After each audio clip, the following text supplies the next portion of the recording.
Hello again, contrary fuchsia time of the week, plant of the week time of the week. Jim here with you again, bringing you another plant. This week's is an ornamental grass. It's called Stipa gigantea. I'm going to tell you all about it. Thanks for tuning in. This plant has a few common names. It's called golden oats, feather oats, giant needle oats, giant feather oats. But Stipa gigantea is the name we're going to use. And I'm going to talk to you about the plant family, which is really interesting. It used to be a member of the Gramineae family, but now it's a member of the Poaceae family, and there's a reason for that. One of the real beauties about Stipa gigantea is that it's once it's established in the ground, it'll tolerate being a little bit dry. So I suppose this year it would have thrived more than in other years. It does like full sun though, not too keen on shade or even partial shade. So put it in full sun where you'll have kind of arching grass, long arches of grass, and above that then you have huge spikes or stalks of seed. And even though the plant has an ultimate height of something like 2.5 meters, it can grow to that height quite easily. The top part of the plant is very airy, and it gives the impression of movement. There's lovely movement in it because the tallest part of the plant is basically a seed head, and the seeds just move in any kind of wind. So even though the plant is, obviously the plant itself can't move, but when there's a light breeze there, it gives a sense of lovely, graceful kind of movement from the gorgeous seed heads that protrude through the clump of grass. Because it likes drier conditions, it will be no surprise that this plant is native to Spain, Portugal, the Iberian Peninsula, and is found also in Morocco, where of course some of the hottest conditions on the planet exist. And there it thrives, and as I say, once it establishes, once you bought it, planted it, keep it watered until it establishes. Once it establishes, it tolerates dry conditions perfectly. The plant family is Poaceae. Now, I've often told you that when you see a plant and you get the plant family ends in EAE, and that's true. And it's the same here, Poaceae. Gramineae used to be the plant family name of all grasses, but it's been changed again by botanists.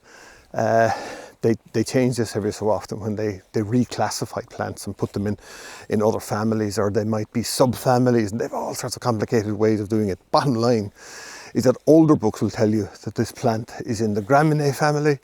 Newer books will tell you it's in the Poaceae family, and they're both correct because it's the same plant family. Interestingly,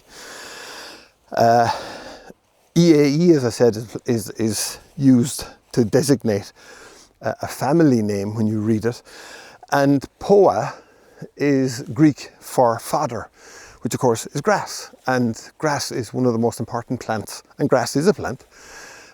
Grass is one of the most important plants that we have on the planet, because without it we can't feed our animals, from which we get our protein, a lot of our proteins, probably too much of our proteins, but we have to have it. And of course we have beauties like Stipa and things like Ophiopogon and other plants that are were in the Gramineae family and are now in the Poaceae family. Propagation of Stipa is relatively easy. Unlike a lot of plants that grow in the same kind of habit, you shouldn't really lift them and divide them. You can do that, but continuously over the years, lifting and dividing them actually upsets the plant, and they just die off, or they won't do what they should. You can grow them easily from seed, or you can let them self-seed.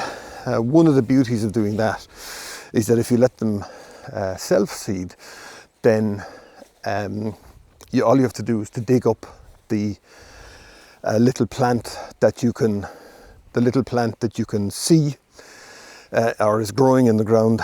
Dig it up with a bit of a root on it, put it into a pot, and let it root and plant it out next year. It's the way to do it. Simple and straightforward, easy to propagate. Grasses aren't the most popular plant, but real gardeners will love it because all the advantages it has. It's easy to grow. As I say, once it's established, it'll tolerate being dry even.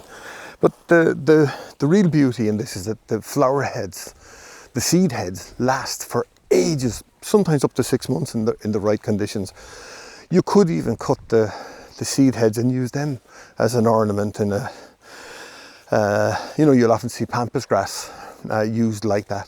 So you can use the Stipa in the same circumstances. Easy to grow, it's fully hardy in our environment.